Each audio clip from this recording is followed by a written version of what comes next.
día de hoy simplemente vengo a decirte feliz Navidad y próspero año nuevo. Hello, talented, brilliant, incredible, amazing, show-stopping, spectacular individuals. Welcome to whatever the fuck this is, in which we will be discussing Falling for Christmas. So, since the moment this movie was first announced, I was already excited. I've known Lindsay Lohan ever since I was born, basically. The Parent Trap and Freaky Friday are and continue to be my favorite childhood movies ever. And that is without mentioning the timeless gem that is Mean Girls. What happened to her and the way she was treated by the media and the paparazzi in the 2000s was something truly horrific. Knowing how they heavily monetize her difficulties speak volumes. The press wasn't interested in seeing her succeed, they clung on seeing her fuck up. And while I do know that Lindsay was far from perfect, I think the way she was treated and used all through her youth was all kinds of messed up. So seeing her make a real comeback into films was something that I honestly didn't knew I wanted so much. I'm all on for comebacks, and if Robert Downey Jr. could have one, then Lindsay should too. So before starting, I guess I should let clear that I love Christmas. So therefore, I obviously adore some Christmas movies. No matter how cliché, how stupid, how nonsensical, how overly heterosexual they are. I always manage to find enjoyment out of them, and Falling for Christmas is exactly that, and I love it. This movie is not good, not at all, not even close. But it's just so harmless. It's not like After, a movie that is not only bad but also has the audacity of being so fucking toxic and detrimental to insanely unhealthy degrees. Falling for Christmas is not that, not at all, it's just your average cheesy Christmas fun. And if you're like me and you enter these kinds of movies expecting no more than that, then you will have an amazing time. You know, it's great to turn off your brain every once in a while and enjoy some harmless, dumb holiday entertainment. Sugar, spice, and everything nice, you know? But anyways, enough talking, let's get into the film. The movie begins with various shots of beautiful winter landscapes that are there just to depress me because where I live there's only rain and fucking sun. But anyways, we are introduced to our protagonist Sierra Belmont, the daughter of the Summit Resort owner. So her main conflict is finding a way to make the public view her as something else than the spoiled heiress of Beauregard Belmont. So she confides to her influencer boyfriend Tad about this, and he suggests that maybe she can also have a future in social media. Their call is cut short because Tad wanted to take a selfie and whatever, so we can clearly see that this relationship is not going anywhere, and it's only a matter of time until Sierra meets the one man who will make her realize the true meaning of humbleness. This movie is just so predictable. I love it. But yeah, the scene ends and it cuts away to Jake Russell, the owner of a dying lodge, who goes to talk to Sierra's dad, but then out of nowhere he challenges Jake to a ski race. And this part right here shows us the movie's awful special effects. Like, look at this. There is no way in hell you can convince me that these two actors are actually racing against each other. It's just so funny, but anyways. The race ends and they both go to Mr. Bellman's hotel, and Jake appears to be surprised at the resort's looks, just to let the audience know that he's the humble, simple, and heartwarming man that will eventually become the main love interest to the rich and sometimes uptight female protagonist. So anyways, Jake came to Mr. Bellman to ask him to invest in his dying lodge, but he lets it very clear that he's not interested and quickly shoos Jake away. Oh, poor little guy. So whatever, he and Sierra bump into each other, making Jake spill his hot choco on her ultra hyper mega expensive dress, which obviously causes some conflict, resulting in Jake being escorted out of the resort. And he later returns to his lodge, which, like I said, is in critical condition and only a miracle can save it. But like his daughter says, Christmas is the time for miracles. So he gets inside his office and you can clearly see he's on the verge of giving up. Oh, so sad, but whatever. Sierra's about to confess to her father that she's not interested in the job he gave her. But then she chickens out and says something else instead. And then the conversation turns into a chat about Sierra's mom, who's apparently deceased. So yeah, that sucks, but whatever. Tad arrives and takes Sierra, and in the car she starts singing Jingle Bell Rock. But then Tad unexpectedly shuts off the song, and first of all, how dare you, that's an anthem right there. Second of all, why do you have to exist? Like honestly, I already hate him and it hasn't even been 15 minutes. How do you manage to be such a cariculo? It should be illegal.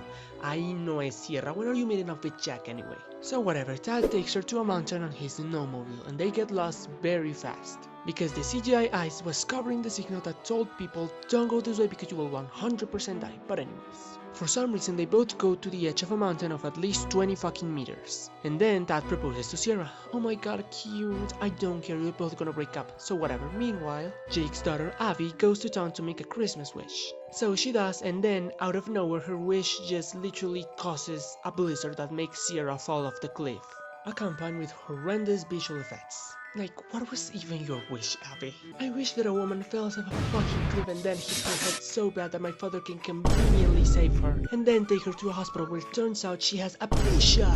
And she conveniently didn't have any ID. There's no possible way of finding out who she is or where she comes from. She doesn't have anywhere to go, so therefore my daddy will give her a room at his dying lodge. Okay, so now we have the plot of the movie already going, so let's try to figure out what will happen. Okay, so now that Sierra is going to be living with Jake at his dying and highly poor lodge, this sudden change of atmosphere will make her learn the true meaning of humbleness like I previously said before. And most importantly, this encounter will make her and Jake notice the real legacy of Christmas. And right when they start being very happy, Dad will return and say, "This is my wife, hello, this is my wife, we're leaving," and Sierra may or may not go with him, but eventually she'll find out that his overly shallow personality is not what she wants. And already changed as a person, she will return to Jake. The pair will share a beautiful romantic kiss, and then the movie will end with a Christmas carol.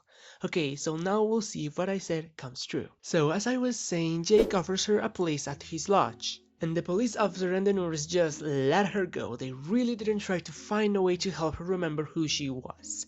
But anyways, Sierra arrives at the lodge, and I don't want to sound mean or anything, but for a lodge that's on the edge of bankruptcy, this looks pretty good. The decoration is on point, the lights are on point, but whatever, it doesn't matter, it's Christmas for God's sake.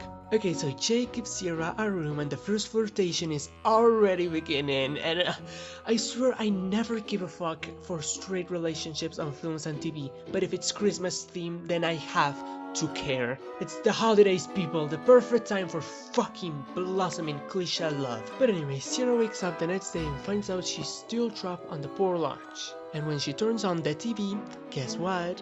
Oh my god, Netflix is mentioning itself on their own movies. Oh my god. Then Abby enters her room very casually without knocking and invites Sierra over to her room, where we find out that Abby's mom died 2 years ago. The dead mom trope is expanding, so anyway, Sierra picks a temporal name for her to use while she remembers her real one. She comes downstairs and tries to prepare her breakfast, and she literally has no idea. No matter how rich and privileged you are, I think it's not that hard to know that smashing eggs against the fucking pan is not really the appropriate way to prepare breakfast, so yeah, Alejandra, Jake's mother-in-law, talks to him, saying that she doesn't really think Sierra is from here, to which he replies that she has seen her somewhere. And yes you did, how can you not remember? I thought she was the one with amnesia, not you, pedazo de culo. I mean, if the interaction between these two happened like, let's say, 2 weeks before the accident, I will understand that you don't remember, but it literally happened just a few hours before, and it wasn't even just a casual encounter. She got you escorted off the hotel by the security staff. I will certainly remember something like that, but whatever. Back at the resort, Sierra's employees start to wonder about her whereabouts. So they get inside of her room and they just get to the conclusion that she's off somewhere with Dad. And speaking about him, right after Sierra fell, he also did. He wandered off into the woods until he encountered a sweet little cabin owned by an old man who conveniently doesn't have a fucking phone and whose car conveniently doesn't fucking work. And then the man says that the fastest way of getting into a near town is a multi-day hike. So back at the lodge, Sierra says that the doctor told her if she did normal things, maybe her memory might come back. So Jake obviously is not going to waste free labor, so he immediately la agarra de sirvienta and makes her clean and organize the whole place. But she really can't. She's that incapable, but she's trying and that's what counts. So yeah, while combing Avi's hair, Sierra finally remembers something. She recalls her deceased mother doing the exact same thing. Such a sweet scene, you know, but then Jake gets mad at Sierra for making a mess at the washing machine. So she goes to one of the horses and talks to him, saying that she is a worthless individual. And like, honey, don't say that. I mean, you kinda are, but don't say that. Just wait until you get your character development, okay? So yeah, turns out Jake heard all of that. So he apologizes for what he said and offers Sierra to take her to the Christmas market. So there they have a conversation about the lodge in which Jake says that the people are not really interested in simple things anymore. Everyone wants these big 5-star resorts instead of the local businesses. Remember, he's very humble and down to earth, you guys. He's literally the perfect love interest and he even gives her a snow globe. And then they both go to a place where the whole town is gathered to see the Christmas tree be lit. Accompanied by cute Christmas carols, this just warms my heart. You know, this is what I was saying about cute, harmless, holiday fun. This doesn't hurt anyone, it's just there to be cute, bright and cheerful. It's amazing, I love Christmas so much, man. So yeah, sorry, they return to the lodge and Sierra tells Jake that she has never met someone quite like him before. The love is in the air and we can feel it. So next day, Sierra finally becomes kinda self-sufficient. Now she can make the bed on her own, you know, good for you, and Jake is teaching her how to cook. They are spending family time with Avi, he's also showing her how to ski. She has clearly had a development and grown attached to the lodge. So she decides to organize a Christmas party fundraiser to save it. At first, Jake is against it because he doesn't want the town to feel like he needs handouts, and he's also conflicted with the memory of his deceased wife, but after some heart-to-heart conversation with Alejandra, he decides to let go and embrace what's in front of him. So he's finally ready to put his wife's angel on the tree, and with that, the Christmas party gets going. Meanwhile, Sierra's father finally comes back and notices right away that her daughter is missing. So he starts a search to find her, and then finally, Tad makes her to a town, and then he encounters Mr. Batman, so he obviously asks him where the hell is his daughter. And this motherfucker just says, at the hotel, I guess. Like, he didn't give a fuck that his fiancée literally fell off a cliff and he just immediately assumed he was fine. He didn't even worry a little bit, so yeah, pretty caraculo from you. But anyways, back to Sierra. Alejandra gets her some clothes as a gift, and I love Alejandra so much. She's just the sweetest lady ever. So Sierra puts on the outfit and she looks marvelous, and Jake knows it, so they start dancing very sweetly, and then a lot of people start to arrive at the hotel, and Sierra encourages Jake to announce to the public about the lodge's financial situation. Although unsure at first, he gets around to it and it's a total success. Everyone starts supporting the place and the mayor even says that they're gonna make it a historical site. The legacy of the lodge is timeless, and that's reflected on everyone's actions. Everything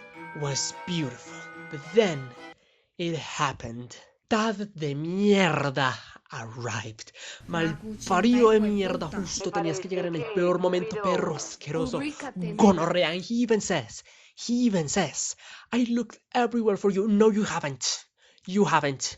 You literally didn't give a fuck about her, and now you're getting here, interrupting everything, claiming she's your fiancée. I mean, she is, but then you have to take her and you don't even let her say a proper goodbye. Fuck you, Cocoa Shaw. Sorry, I went through something right there. So Sierra returns to the resort, but now she's a different woman. She makes her bed and her own breakfast. She's not in the mood for fancy and opulent stuff. She goes on a press meeting about her disappearance and she thanks Jake and the North Star Lodge for taking good care of her. And she even recommends the place, suggesting people to try it. Que linda. And meanwhile, Avi encourages his dad to confess to Sierra the love he has for her. So they get on their way to the resort and Sierra takes off with her character development, telling her father that she doesn't want his job and that she wants to find a path of her own. And she also breaks things off with Cocoa, and he takes it surprisingly well, and he even invites Sierra's assistant to spend New Year's with him. Plot twist, good for you. And then Jake arrives, and right in front of a beautiful Christmas tree, Sierra tells Jake that his father is planning on investing on his lodge, which by the way is doing very well thanks to Sierra's recommendation with the press. They both share a kiss, Sierra reunites with Avi, and then the movie ends with our protagonists lotting together in front of the Christmas tree, preceded by the good old bloopers alongside the credits. So yeah, that was Falling for Christmas. It was very cliché, very predictable, very cheesy, not so good at all, but to be completely honest, I had a great time. Seeing Lindsay back was great, and I hope that in the near future she gets more roles in actual, you know, genuinely good movies, but whatever. This movie is perfect for what it is. Will I have watched it if Lindsay wasn't in it? Probably not, but you know what, that's fine, who cares. So yeah, that's it. Thank you so much for watching. I hope you had an amazing Christmas, or an amazing Hanukkah, or an amazing whatever you celebrate. Or if you don't celebrate anything at all, then I hope you had an amazing month. Happy New Year, God bless you, and goodbye.